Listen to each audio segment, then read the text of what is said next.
next to you rather than implying an ideological. I do think it's charming that my friend from Louisiana remembers iPods. That was nice that you did that.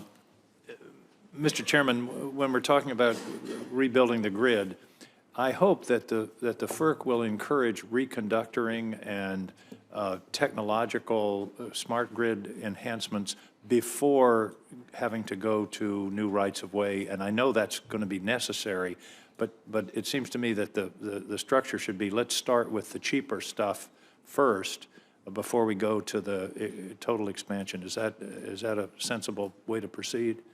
Absolutely. Absolutely. Yes, sir. I believe that grid enhancing technologies like advanced reconductoring, dynamic line ratings, ambient adjusted line rating, these are things that are essential to planning for our future. Is there a way that you can enforce that? In other words, can you, if an applicant comes forward with a proposal for a new right-of-way, you can say, no, wait a minute, have you done these other less expensive and less intrusive steps first?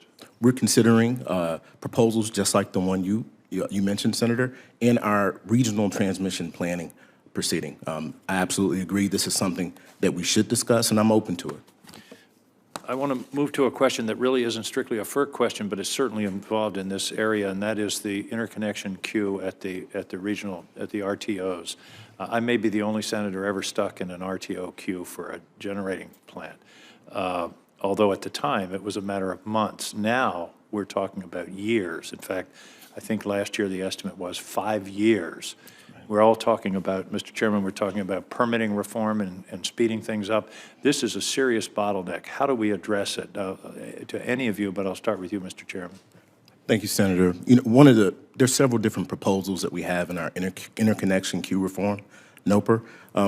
What we have now is a system where it's a serial approach, where you get first come, first serve. What we've proposed is that we move to a clustered approach, where it's first ready, first served. This has been used in other parts of the country. I think there's a real potential that this can help unlock some of the bottleneck that we've seen.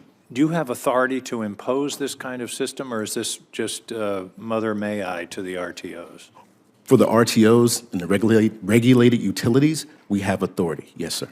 I hope that that's something that will be acknowledged and taken seriously, because, again, we can work very hard here on permitting reform to shorten the term, but if you then have to tack on 5 years at the end because of this interconnection issue, that defeats the whole purpose. We're in a race against time here, and that's incredibly important.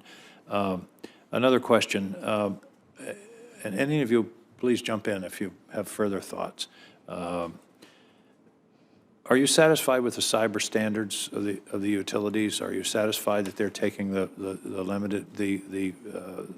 requisite actions in order to protect? Because clearly in a conflict, I think GPS will be the first to go, and probably the electric system will be the second level of target. Are you satisfied of where the industry is? I give our grade on cybersecurity right now an incomplete. I think we still have work to do. Our cybersecurity standards, they are a floor.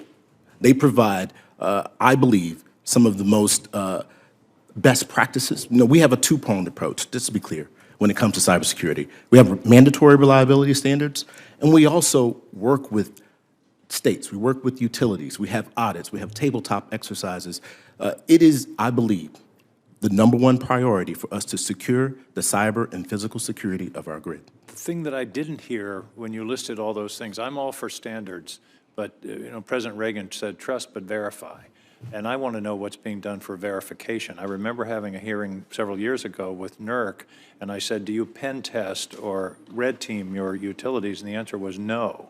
And I was shocked at that. Has that changed? Do you know, are the utilities hiring hackers for hire to demonstrate whether or not they're secure? Because you can meet all the standards, and there's nothing like a skull and crossbones coming up on the CEO's desktop to remind him or her that they're not actually secure. Ms. Clemens, do you think is there pen testing going on and red teaming? My understanding is that, yes, there are various types of that happening, both via, with commission staff support, with FERC staff support, as well as outside of that. I think I'm encouraged by the progress that government agencies have been making working together, as well as working with private industry related to chasing after this evolving threat. I think our standards are good foundational safeguards. And I don't want to sound like I'm picking on the utilities, because actually I think they may be among the most secure of our critical infrastructure compared with water systems, for example, natural gas pipelines, those other areas. But that doesn't mean we don't have to be extremely diligent because of the magnitude of this threat. Thank you all very much. Thanks for the work that you're doing. Work on those queues at the RTOs, will you? Thank you, Mr. Chairman.